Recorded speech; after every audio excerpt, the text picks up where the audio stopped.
Imaginez un scooter qui ne livre pas des pizzas, mais des obus. Oui, vous avez bien entendu.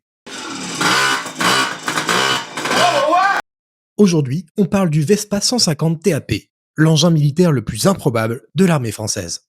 Ah, pas mal, non? C'est français. Cet engin, utilisé dans les années 50, combine un Vespa de 150 cm3 italien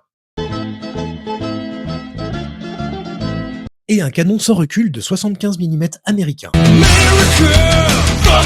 Cependant, la conception et la fabrication de ce véhicule est totalement française. Mais pourquoi un tel engin pour l'armée française? L'objectif était clair, parachuter ce scooter armé derrière les lignes ennemies, d'où son nom TAP, pour troupes aéroportées, et permettre aux soldats de riposter rapidement face à des blindés ennemis. En cas d'urgence, il était même possible de tirer directement depuis le Vespa. Mais c'était fortement déconseillé, au risque d'endommager la structure. Maintenant, elle va marcher beaucoup moins bien, forcément. Dans les faits, cet étrange véhicule participera aux guerres d'Indochine et d'Algérie, mais il ne connaîtra pas de fait d'armes notable. Son design particulier attise la moquerie de certains. C'est vrai que ce mix entre Dolce Vita italienne et lutte anti-blindée et surtout son manque de fait d'armes nous fait nous dire que c'est une arme médiocre.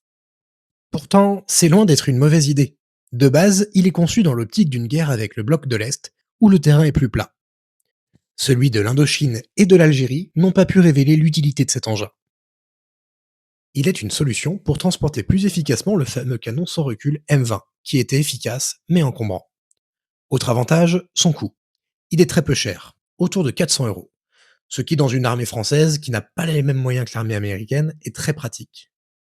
En résumé, le Vespa 150 TAB est largement sous-estimé, surtout qu'il répond à des problèmes logistiques et budgétaires. Ce n'est peut-être pas l'arme la plus glorieuse de notre histoire militaire, mais c'est sans doute l'une des plus audacieuses. Comme quoi, même un scooter peut porter un canon, et une idée brillante.